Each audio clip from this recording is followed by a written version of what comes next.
A ver. Hello, hello. Hi, Angela. Can you hear me? I can. Can you hear me? Yes. Okay, Okay. perfect. Good. And we have the presentation. Cool. Okay. Good. Perfect. So here we are once again to present Kimberly. She's gonna talk to us about her project in the architecture. And I'm just gonna let you start and introduce yourself and the project, and then we will start having all these questions that I'm sure people also will tell us.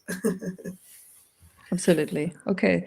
So I'm Kimberly. I'm an Australian living in India for the past 9 years in this beautiful landscape you can see here on screen. This is the Spiti Valley.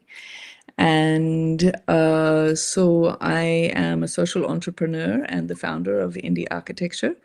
And this is basically a venture to promote and conserve traditional vernacular architecture, and in particular, the knowledge and skills of master craftsmen and women who create it. And we host a range of workshops, and we provide opportunities for people to come and learn the unique architectural traditions of these master craftsmen and women. And we also have a project, which is a heritage reconstruction project, which is underway in the Spiti Valley itself. And today I'm going to focus on talking a bit about that. So, Angela, if you want to skip to the next slide. Yeah, sure. Uh-huh. It's Okay, coming. so just to locate where Spiti Valley is, it's just, this is it here, that little red dot. So you can see it's right near the border with Tibet, actually, high in the Himalayas. That scene image we saw in the last picture, actually, that location is at about 3,700 meters in elevation, high up in the Himalayas. And it is about 2 days' drive from Ladakh and about 3 or 4 days' drive from Jammu and Kashmir. And the closest city is Chandigarh, and usually accessed via Manali and Shimla. But it's about, in some locations, it's about 20 kilometers from the border with Tibet. And the local population is ethnically Tibetan, and their architecture reflects that architectural heritage. Sorry, that ethnic lineage, I should say. We can go to the Mhm. next slide. Sure. Okay.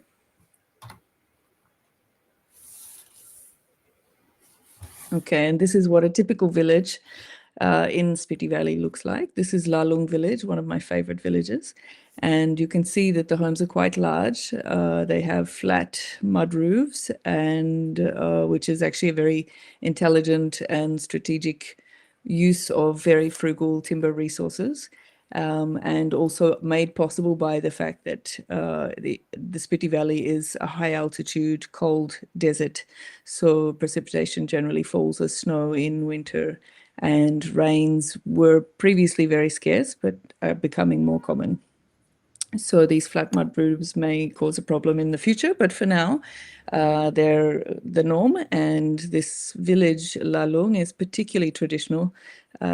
Predominantly, the houses are still rammed earth, although actually in Lalung, you can find a lot more adobe houses. That's one of the unique aspects of this village. And part of the reason for that is that it's quite a steep, hilly village, and rammed earth is challenging in that context because you need a lot of space to be able to mix and manufacture your soil for your rammed earth, whereas with blocks you can make them elsewhere and carry them onto site. So in this context, in this village, actually, there is more adobe.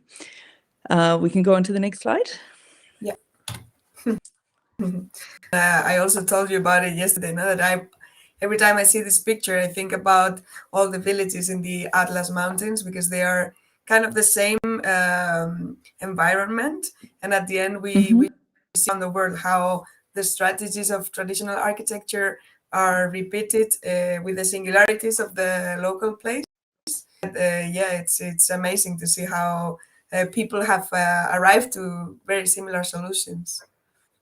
Absolutely. I mean, I travel a lot, or particularly I like to travel to places like Morocco and the Spiti Valley, and places where there is still strong cultural heritage being lived, and where traditional architecture is still thriving. And this is something that you see very commonly, that we all think that we're so unique and we have such creative ideas. But it is fascinating that how often actually those ideas and solutions are actually shared Mm. in what seems like very long, far off, distant places, yet from Sudan to the Spiti Valley in the Himalayas to Morocco in the north of Africa. To Iran, I just saw also flat mud roofs. They're shared in each of those locations, but they use whatever resources are locally available to manufacture them. So it is You a were telling me fascinating that phenomenon. time you show this picture and understands that even if it's high mountain, there's not gonna be a lot of rain, right? Correct. Yeah. A few years ago when I was traveling in Sudan, we showed, because at the same time, whilst I was there, I was admiring how similar the architecture was, though in Sudan, it's designed for a very hot climate, just like in Morocco, where you have very high ceilings, whereas in Spiti you have very low ceilings because people are trying to cope with very cold climate. But the flat mud roof itself, when I showed them the house, immediately the people from that house had said, it doesn't rain there. Immediately they could recognize, which is fascinating, because I think most people from an urban context who are not connected to their traditional architecture would not know how to read the architecture in the same way. True, But completely. people who are still very connected with their homes and the construction of them in that way, yeah, for them it's obvious, but not necessarily for everybody. So it's fascinating. So these two are two houses from within Spiti Valley. One is still currently lived in. That's the one on the left from Lalung village. This is, they say, around 150 years old. And the other one on the right is from Dunker village. This is actually right up on a precipice, on a cliff. It's a beautiful location, but it's no longer inhabited. This one has been abandoned. The elder who was living in it had passed away, and no one is no longer Mm. living at that house. And we'll go on to the next one. This is just to kind of give you an idea of the change in the architecture over Mhm. time. So this is actually two very distinct villages. One is Tashigang. It's a very small village, but with about 4 or 5 houses, very high. This is up above 4,000 meters in elevation. And Noko village, which is a much larger village, which still has some remnant traditional architecture that's being lost to development at the moment. But Nako village is quite unique in that there's a predominantly stone masonry and timber in their architecture. And they have a lot of these beautiful timber ornamentation that you can see in their village. So it's quite different to the other parts of Spiti Valley. Mhm. But one of the other points of notice in this is that we can see two things: that we have smaller windows on the ground floor, larger windows on the upper floors. And we can see, compared to the images prior to this, that there is a lot more symmetry. And so as we get to newer structures, people have moved towards much more symmetry in the way that they design their window placement and sizes, etc. The older houses were a little bit more ad hoc, where I guess when new materials came in, people were adapting and implementing larger windows, etc. So you can see a little bit more variation in the older houses, but much more uniformity in the more modern houses. And then we'll go on to the next image. And then this is the most modern. So this is what we're moving towards now. So as we see the wealth of tourism, and also in the lower villages, you can see the money that comes in is being used for buying industrial materials, and it's an outward expression of wealth and success. So Such a despite people shock, right? being complete shock, yeah. So when going for transitioning from a system that was very much highly localized, and you could see from that demonstration of Nako village where there was stonemasonry, in Lalung where you had adobe, and then in the rest of the valley where you have rammed earth, where people are taking those resources which are readily available locally and constructing houses which are climatically appropriate for the context. Mhm. Now we have these RCC, reinforcement concrete structures, which everybody knows are actually completely inappropriate for the extreme cold climate that Spiti Valley is.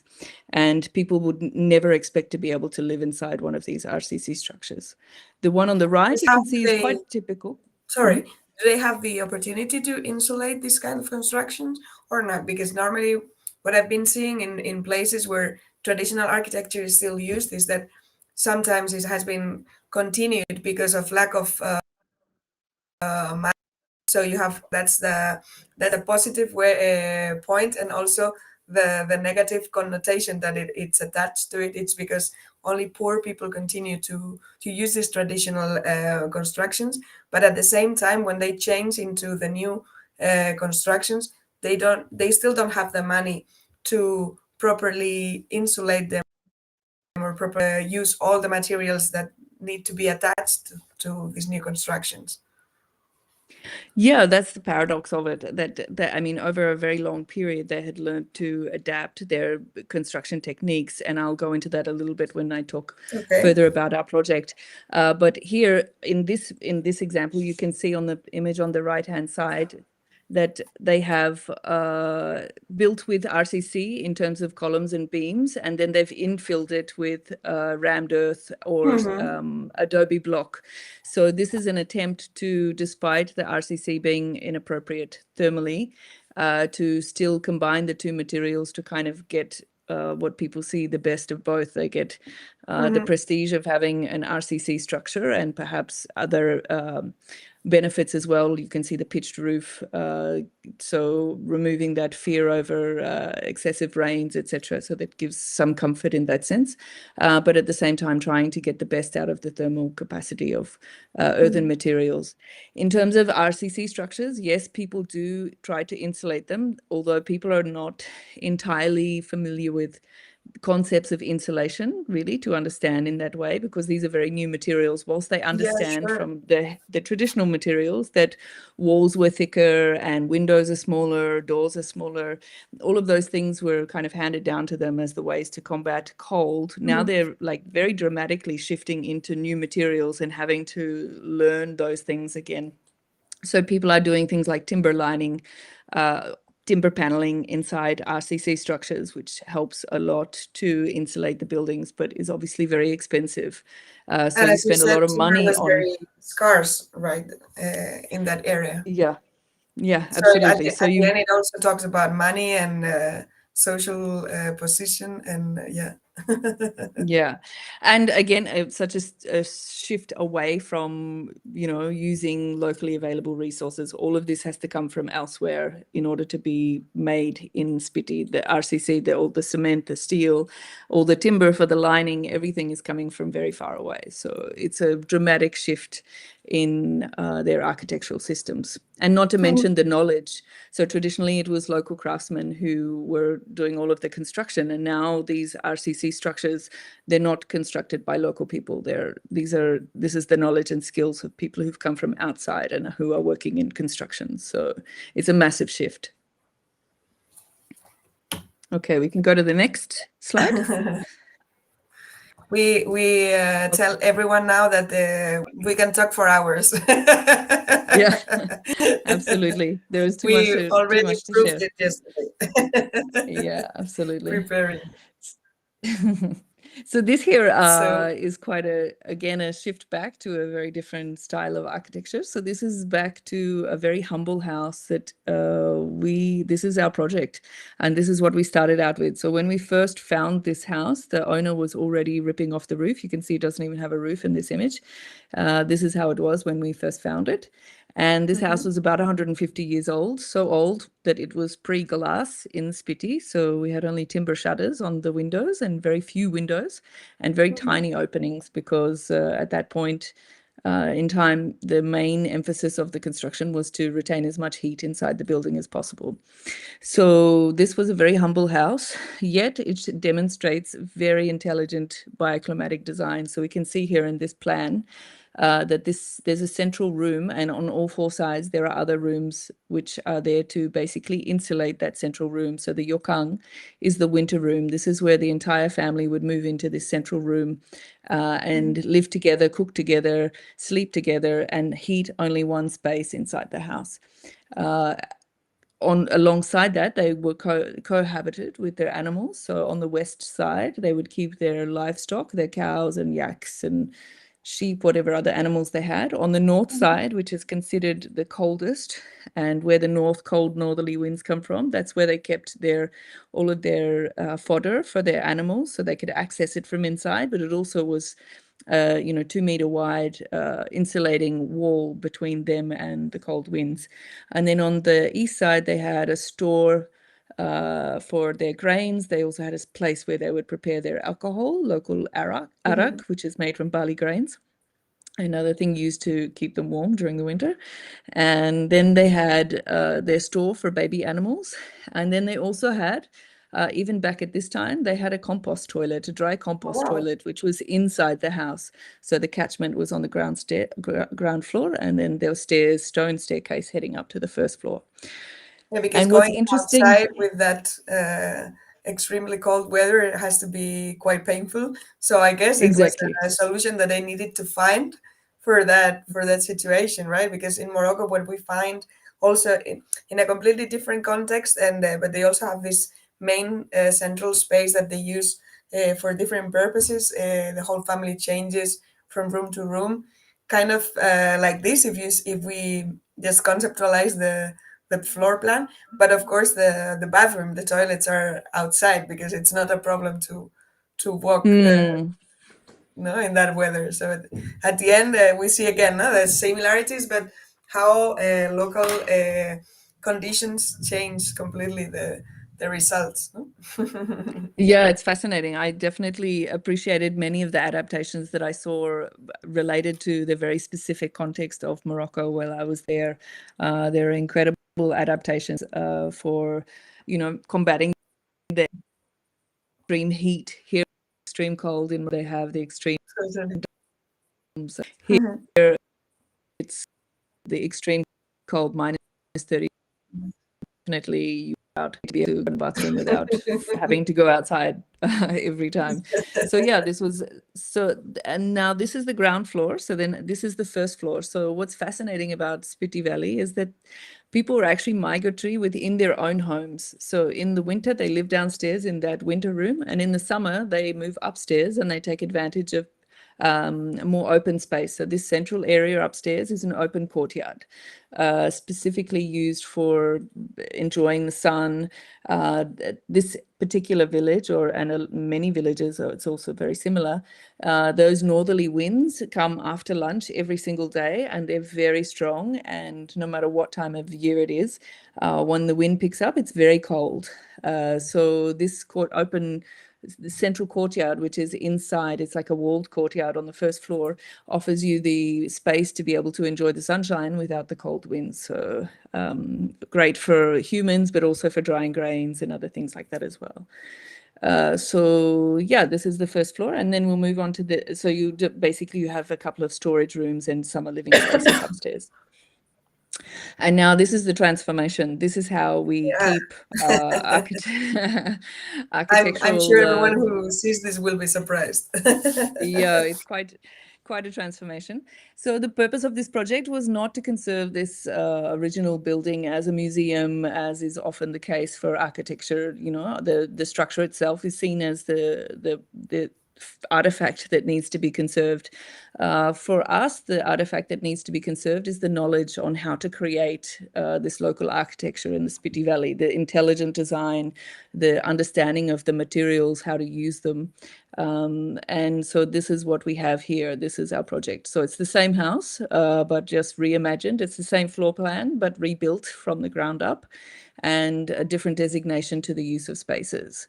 So if we one of the points to Oh, see, sorry. I guess, if we scroll back, one of the points to note are the large windows on the south face, and that is for basically in recognition of the intelligent bioclimatic design, but now understanding that we have the capacity, we have glass, we have double glazing, so we can have large windows and take advantage of passive solar. So these rooms are heated naturally, passively through the sun. So that's why we have such large windows on the south face. And then you can see the ornamentation in the windows, both on the southern, it's called a rapsel, that projection, and on the east side as well. So you have, it looks like basically this shape is the shape of a Buddhist stupa, which is you see across the landscape. It's Hmm. also seen as the shape of Buddha's head as well. So it has symbolic meaning as well as being Okay. very beautiful. And Yeah. so our layout is This is the basically the same. transformation, right? Yeah, so this is the first floor. So where we Hmm. had a stone staircase, now we have a timber staircase planned. It's not installed yet, but it's planned.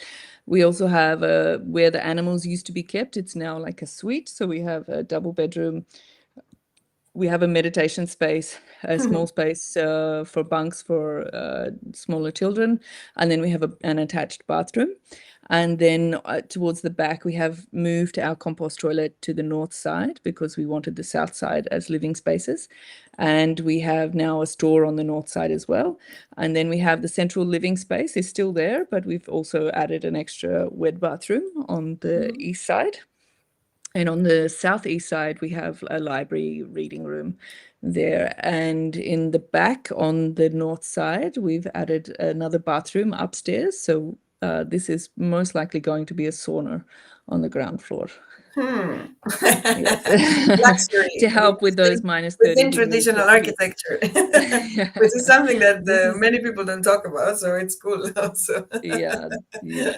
This is, I mean, this is an adaptation, of course. Of So, and course, then this is and also our. it's important to say that you were also introducing concepts that we have maybe developed as concepts in contemporary architecture as the passive housing, no? As using Mhm, all the solar energy to heat the house, not only the animal heat that's not gonna be there mhm, anymore. So mhm. changing also this source of energy. Yeah, absolutely. And so this now is our upper floor. So this is we have what is now on the southern side. We have the upstairs living space, and to the left of that we have the another main living space. Sorry, a bedroom, the first double bedroom upstairs, and this Mhm. one has the most stunning views of the whole house. And you'll see in the very last slide what those views are. And this also has a wonderful direct gain passive solar. So it's an incredibly warm and cozy room already. And we're still not finished with the construction. So it's kind of bare bones at the moment. So you're And then we've all kept, looking forward to seeing it. yeah, it is. I mean, I'm looking forward to seeing it finished, believe me. So this is How long has our. it been? I haven't asked you this. How long has it been since you started the project? It's been 2 years since we've been doing the construction. So 3 years if you include the year, like the first year when we found the house, we did documentation of the original Hmm. building, and then we started construction the next year. But we have a very short construction window. Because of the extreme climate, we only construction is limited to basically end of April, maybe beginning of May until September, October, and then things close up again before everything Yeah. starts freezing.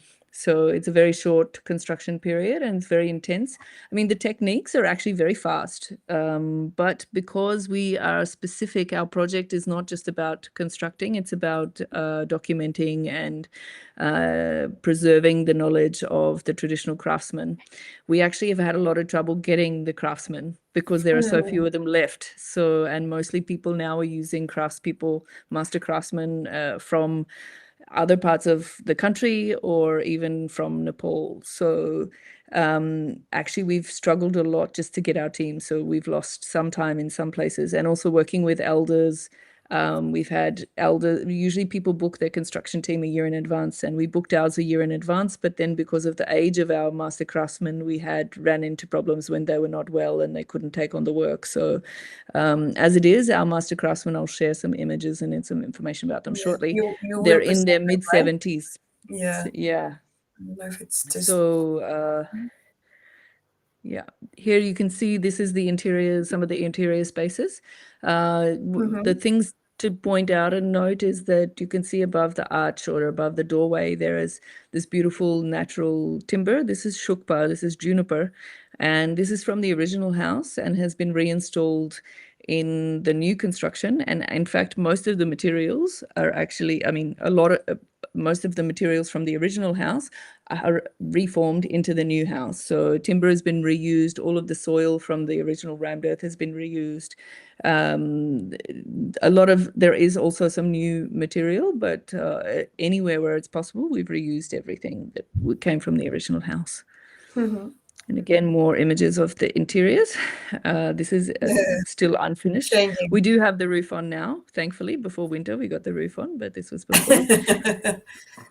It goes And this slowly. is, yeah, It goes. this is one of our bathrooms downstairs. This is the base plaster. This is still to be finished, but this is what it's coming up like. This is Rajasthani lime plaster work, actually. So we had special craftsmen come in. This is not traditional for Spiti Valley. They didn't have wet bathrooms inside the house, so we've brought in lime craftsmen from other parts of India to do this work for us. Okay, next slide.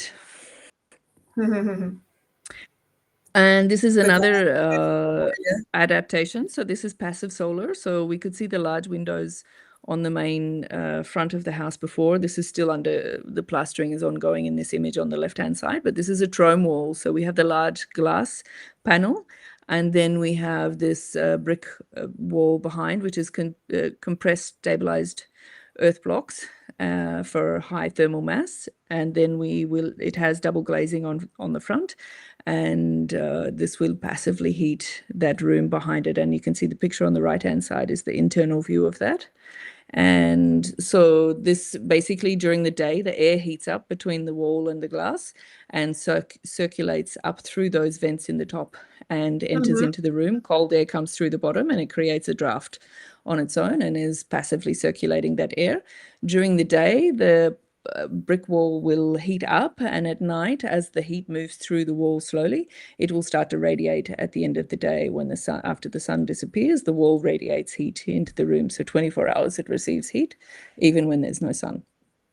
So that's a passive system. At the end is taking all our knowledge of technical knowledge from architecture everywhere that we have studied at university and in professional experience, and putting it together in the new, in a new way of using the traditional architecture, because we were talking about it yesterday, that it needs to be used and lived, and that's why you were saying it before. You didn't decide to make a museum, but house, no, a livable space. And it's something that we also struggled with in Morocco, that you need to always work on spaces that are going to be used and cared for from the community and within the community. And it's always a challenge to find those spaces too. Yeah, absolutely. And I mean, the purpose of this project is to demonstrate a way they can, for local people, for this project was not to make a tourism property or just for the sake of development. Actually, it was an attempt to try to conserve the traditional architecture of the region, not in a museum sense, but as a living tradition. So and I've been living in the region for the last 9 years, so I'm familiar with the sorts of challenges that people face and the reasons why they might want to move towards Mhm. trying to show them how those things can be achieved using local materials and perhaps more environmentally friendly and simple technologies.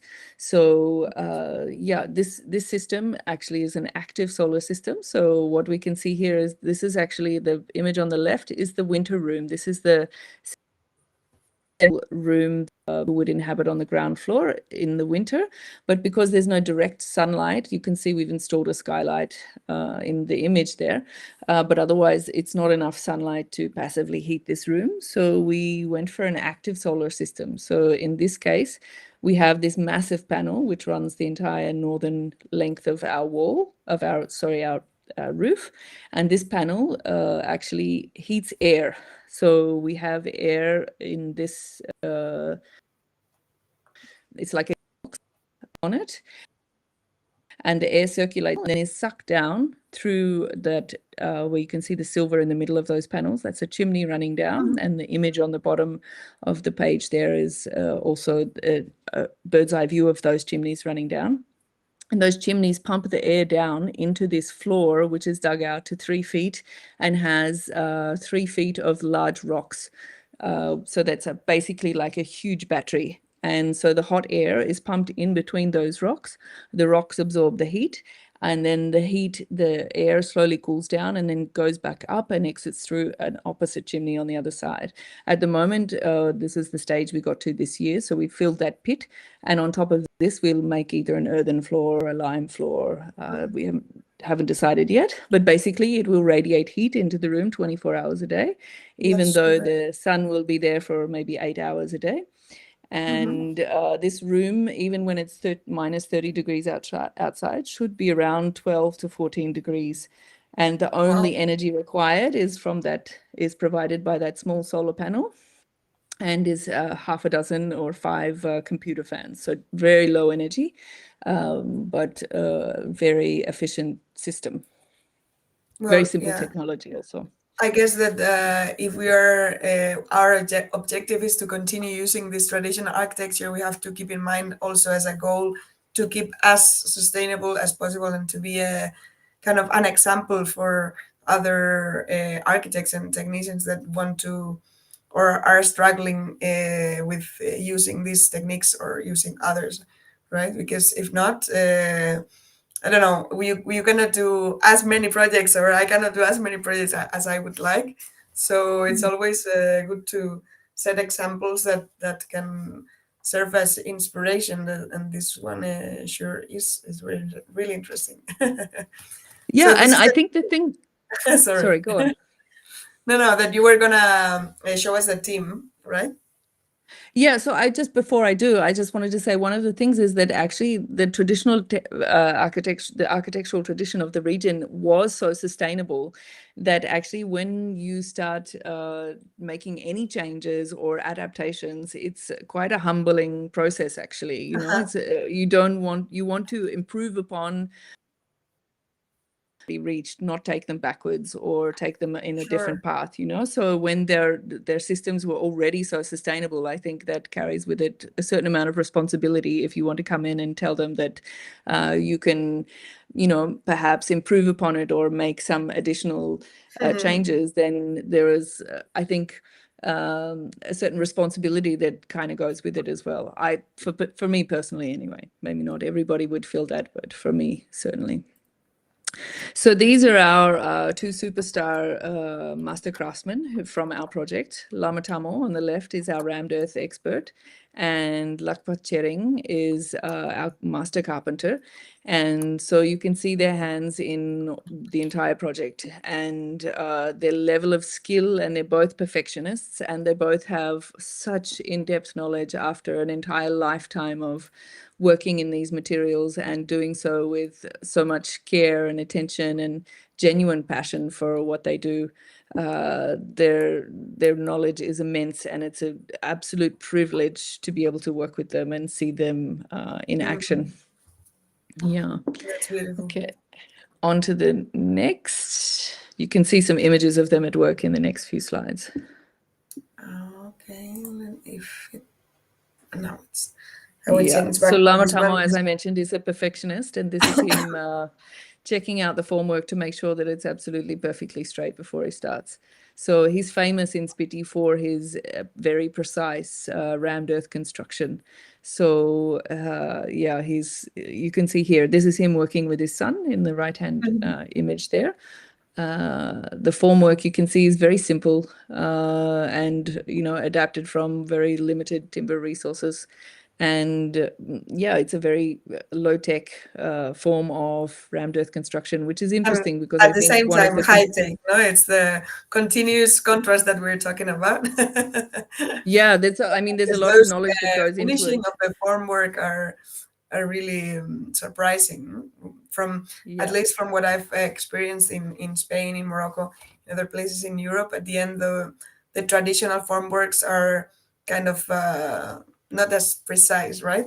The walls that are made so precise is because they are using the concrete formworks to make earth walls, right? It's Yeah, interesting actually, to see yeah, how precise he is, right? Yeah, so actually the precision comes from the person who's working with the formwork. So when Lamatamo is setting up the formwork, he is very particular. There are so many little minor adjustments before he will start putting the soil inside the formwork. So even though it's simple, he still manages to get it perfected most of the time. And of course, this rammed earth is very different to modern rammed earth in that actually in this it's always plastered. It's never left raw. So Mm-hmm. the advantage to getting your rammed earth quite perfect is that you need a lot less plaster when it comes to plastering your walls. If your walls are out and uneven and messy, then of course you need a lot heavier plaster, much thicker plaster. So it's a lot more work later on. So he prefers, he's quite proud that, he can plaster an entire 2 or 3 story house with one trolley of soil for the plasters. So yeah, he's quite remarkable. Okay. And on to the next slide. It's a hand-on-hand work, so at the end you get attached to everyone you're working with. It's like a communal spirit always in this kind of constructions. I love that. I guess Yeah, you're and this trying is to serve that there, right? Yeah, and I mean, they do what they do with so much passion and joy that actually it's really a pleasure to be on site and to see them in action and creating Mhm. such beauty as well. You can see the design on the top left there. This is the morab, the design that's going in the window. So this is a chotan. So the stupa design, which is a Buddhist religious relic that you can see in the Mhm. landscape. And then, yeah, you can see that the elements of their work.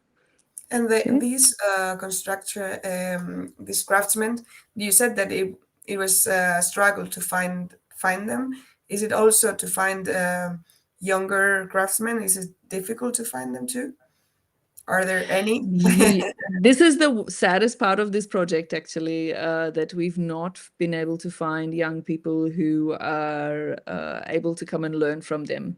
So Mhm. you could see that Lamatamo's son was working alongside him. Actually, that was for our project only. He has no intention. He has worked with his father before on other projects, but he has no intention of going into this for a career. He Mhm. prefers to work in other areas that are more lucrative or less physically demanding.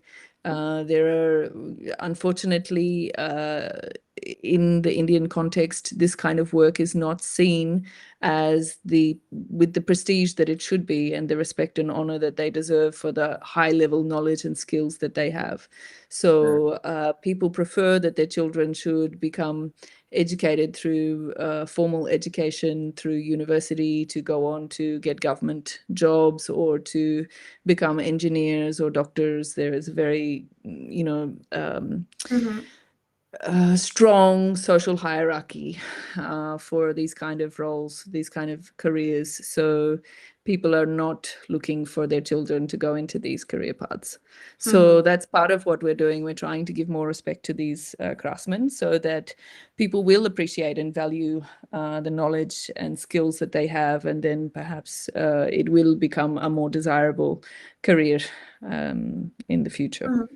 I guess that you said you've been working there for 3 years now, but the experience that I've had with Terra projects is that children that were just witnesses to the first work sites that I worked at are now teenagers or young adults that are interested in what we're doing because we kept on going and working there. So you kind of build up social relations that also are where the core is also in the construction crafts.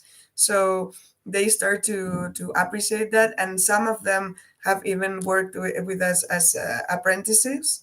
So it's there's always this hope of passing on the passion of what we are doing to younger generations, at least when they are there as I say as witness of what we are doing. So Yeah. I guess you can continue with the project. I wish you can continue for a while so this kind of can happen there too. I hope so. I sincerely hope that you're right. And, we are, even at this stage when we're still far from completion, we still have all the internal finishing, everything that needs to happen. And it's already now becoming quite well known in the region, and people are coming and finding, local people are coming and finding inspiration Mm, that's and, cool. looking to maybe incorporate, if not elements or the whole thing, but certain elements into their new designs. So I would love, this is the challenge that we have. If people want to do it, our master craftsmen in their 70s will not be able to continue this work for too much longer. So we need Mhm. to come up with a replacement in order to be able to see it go ahead. So I hope you're right. Let's move forward. Then we have a few minutes already going really. Okay. And this is just more images of the rammed earth taking place, and you can see some glimpses of the landscape in the background. And you can see that one of the main things with the rammed earth is that actually it's stomped on with your feet to ram it. There is no heavy ramming in modern rammed earth. The ramming implement and corner there is just for finishing the very top, for tidying it up. Otherwise, it's all done by standing on it with your feet. And exactly how much to ram is dependent on how moist the soil is coming. If it's too wet, you tamp less. If it's drier, you tamp more. Something that has to be learnt and cannot be And prescribed. touch. So, yeah, exactly. Okay, on to the next. Mhm. Okay, this is again just showing the layers of the roof for the flat mud roof, how it's constructed with poplar beams, then with sea buckthorn branches, then with a local shrub, and then with the wet soil on top, and finished with the dry um, soil on for the very finishing layer. And then on to the next. And roof construction is actually a community event. So, as I was mentioning to you yesterday, Angela, this is one of the funnest, the most enjoyable parts of construction is the day that the roof goes on, which should be actually one of the toughest. But because the community comes together, which is to send at least one person to come and help with the roof construction. So on the day of up to 40 people coming, it's like a party. People are sharing food, and the owners of the house will provide lunch and breakfast, and it's like a wonderful atmosphere. And in one day, tons of soil is able to be lifted onto the roof, and the roof completed in one day. Otherwise, this construction of It the would roof would take take a forever. week or more. Yeah. So it's a Yeah. wonderful community building event. I love it because it's also something that's really common worldwide. When you talk about traditional architecture, I always have in mind these videos and amazing images from Timbuktu when they every year maintain the facade of the main mosque, and this small act, that one is really impressive and really big, but it Mm. happens in smaller scale everywhere in the world, and it's what keeps the tradition, the traditional construction alive, because it's as you were saying, you have to keep alive the crafts and how the way of constructing, and that means also keeping alive the society or the community, better said, that lives there, so that they all make it possible together. So it's really cool that you are continuing to provoke these festivities, because it's also, I think, I mean, humans, we like to party. I mean, I'm Spanish, so it's something that comes with our culture, but it's true that it's there's something in going and staying together with other people doing the same thing, and finding that you can have a result of the all the common effort that gives it more strength. I don't know what you think, but I feel that it's something that empowers the whole community to do something together. Yeah, it's wonderful. In fact, the day that we put the roof on our second floor, we actually had a whole group of nuns, Buddhist nuns, who came. We have a Really? friend she's the head nun at the nunnery, and we told her that we were putting the roof on. So she brought like 15 nuns, and they were amazing. They were so strong, and picking up sacks of soil and carrying it up to the roof. It was wonderful. Like I mean, the it's hard work, but it's community was hard really party at the special. same time. Yeah. Yeah. That's amazing and surprising at the same time. So let's see what you have here. Okay. Oh, so we arrived to the last bit. I think I'm gonna stay in the previous image because we had one question. I'm gonna show it here. Uh, what kind of construction clients do this masterwork in nowadays? So these particular, this is a good question, but so these master craftsmen, our two head master craftsmen, actually they were retired, so they came back into work just for us, for our project, because we couldn't find people to come and manage, to take on this project, because we were specifically looking for elders and we wanted people who had this knowledge of the original ways of doing things. So it took a lot of searching to find them as part of our team. But generally, otherwise, if we look at it now, the people who would have been doing this work, who are no longer there, who are absent, who are younger than these master craftsmen. So many of them are actually moving into tourism. Tourism actually, so they can earn, maybe 2 or 3 times as much money selling like, food from a van at a tourist location within the region, then they can earn working in these as master craftsmen. They also, many have taken up government jobs. So there are a lot of government jobs available in the region, and these are Mhm. preferred because they're very stable and secure employment. I Working guess you as were a saying master that there is craft. a very small span of time that you can build within, so Exactly. Yeah. So that makes it the different. government job is 12 months of the year you're paid and you have employment. With this, they work very hard and very intensively, which is okay. They have a tradition of doing that anyway. So generally, that is the case in Spiti. People are farming and preparing for the winters all through the summer. So they're doing a year's worth of work in the summer period in order to Hmm. get themselves through the winter. So this is normal, but yeah, you can see this change. And then, of course, some of them, many of them are elder and they've retired, like these guys. So they're not really moving into modern construction as such. As far as I know, even the traditional master craftsmen who are younger, who are working in this, they don't tend to take on the RCC, the reinforced cement concrete. They would maybe work with other contractors who do that part, and then they will do that infill work that you can see. So Hmm. they will only do elements of the construction, plastering, other things. Yeah. I don't know if there's someone else out there that's watching this and wants to make a question. This is the moment. If not, I mean, I think we have been able to show a little bit of everything that you do and all the questions and challenges that are really common to our projects and that are open to different solutions. And it's that's why we wanted to organize these tea talks to be able to share um, with everyone who wants to listen and participate all these different ways of seeing traditional architecture and how to implement the knowledge and the things that you can learn from it in new and contemporary and maybe future architecture. So yeah, I guess if there are no more questions, you can give us your final touch because I think you're gonna share something really cool.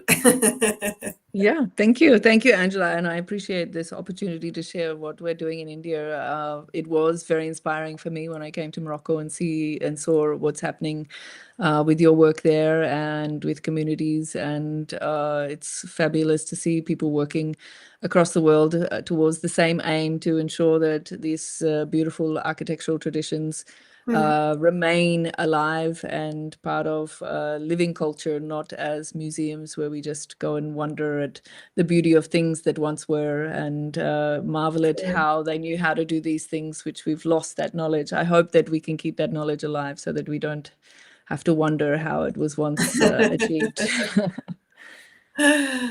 Yeah. That's why you're working towards, as we do, new workshops, right? That are open. So when will Yeah. be So the next one? yes, so our next workshop is we have a Rajasthani lime water tank and plasters workshop. So that's happening in Mandua in Rajasthan. That's down in the plains and not high up in the mountains. So it's a completely different cultural context. But again, very fascinating and immense traditional wisdom that goes into the construction of these entirely 100% natural water tanks and plasters. Hmm. And it's a beautiful region as well. Mandua, it's famous for beautiful havelis, which are basically like very homes of wealthy merchants that are adorned in incredible fresco work and these beautiful plasters. And so it's a wonderful site also for a workshop. You'll be immersed in Rajasthani culture. And following on from that, I've just come back from Iran and have been planning an architectural tour and workshop in Iran. So the dates and the details are yet to be released, but basically, anyone who has an interest in joining us for that can keep an eye on our social media and website, and that should be happening in October next year. I will certainly keep an eye on this because it looks amazing. I hope Yeah, many more people do. yeah. And I'm gonna come to the last slide. I think we have one. These are the amazing views from the that window that you were Yes, telling us before. exactly. This is Manirang Peak.